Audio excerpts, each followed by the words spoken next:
The job of the production designer, just like any sort of aspect of the filmmaking process, always begins with a text. And so from there is where we launch the whole art department. And what that means, just like for an actor who creates a character that an audience believe in, the job of the art department is to create worlds and environments that the audience believe in. And hopefully through long processes whereby we involve obviously construction, paint, plaster, set decoration, we complete a world that is, in a sense, completely real within the world of Game of Thrones. And I think where Game of Thrones actually needs a lot of credit is actually we really try and keep a lot of scenes in camera. So for as much as possible, we create total environments. I mean, it's an extraordinary thing to be able to build a 360-degree space.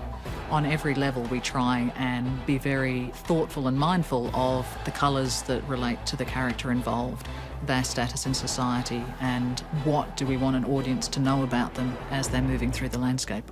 We were looking at the world of Dawn and the Spanish and Moorish influence. The exciting thing about Dawn is it's the warmest of the climates that we visit. It's also incredibly exotic. And so I think it was a real opportunity for us to introduce colour into the world as well. You know, these people are much more into sort of oranges and blues, and there's a real vibrancy and energy about the city or about the place. And so Seville in Spain was the natural place for us to start. And we were absolutely beyond lucky being able to shoot in the Alcazar. The thing that was really interesting about the Osuna bull ring as opposed to any other bull ring that we sort of managed to source was that, in a sense, it was just very plain. It had sort of the stone bleachers, and what that meant was it really had a fantastic relationship automatically with marine.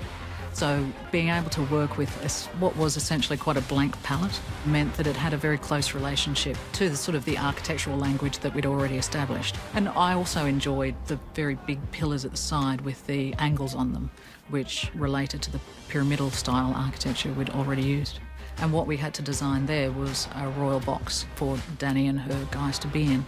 And what that meant was we were able to do a completely clean build out in that arena there. It was a completely different style of construction. It was a full-on building site for weeks, and it's just a function of this show, because we're doing so much at once, is phenomenal. So it was something that, from my perspective, I'd never seen done before.